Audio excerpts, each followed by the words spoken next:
These Pakistani textile workers are stitching a new future. This factory belongs to Nishat Group, Pakistan's biggest textile maker. Textiles and garments are an important pillar for the Pakistan economy, but many of Pakistan's smaller producers are struggling to survive and are crippled by rising costs. Even flagship factories such as this mill in eastern Punjab are facing challenges.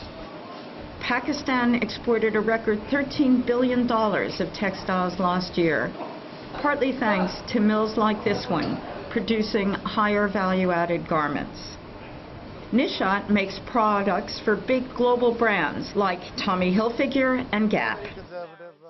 Ahmed Jahangir says that Nishat ultimately wants to build its own brand to rival big names for the West and give the firm pricing power. Building a brand is not just advertising and finding a name for yourself. When you have to build a brand, it is from the ground up. First, we have to invest in the technical knowledge of our people and technology of our plants, so we can produce a higher quality of product day in, day out. Once we've done that, and we can assure our customers and the people who work with us that that high quality can be achieved, then they can really, with all their heart, invest in working for the marketing, the advertisement, and really creating a brand in terms of the retail. Pakistan's textile industry is undergoing a period of consolidation in which smaller businesses are going bust, but industry giants like Nishat are trying to move up the value chain. Nishat is using its earnings to invest in the latest technology. At the same time, it's employing a growing number of female workers, providing a degree of independence to women from conservative rural areas. I think there are two things that we've really focused on. One is the product, which is the value-added chain. We want to be in branding, we want to expand our retail setup, which is quite okay in Pakistan, but we want to take it outside.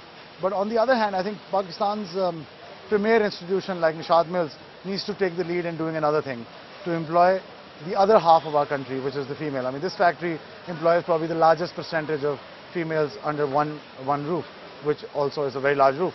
Our targets are very ambitious. We want to be at least 50% participation of women in at least the stitching side of the business.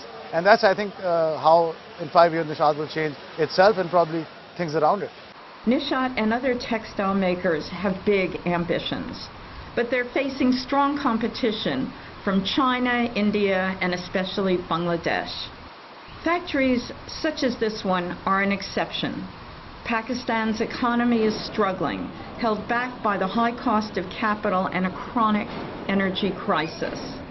And much more investment will be needed to lift millions more Pakistanis out of poverty. The future of Pakistan depends on factory floors such as this one. As you look around, it's hard to believe just how daunting the challenges are.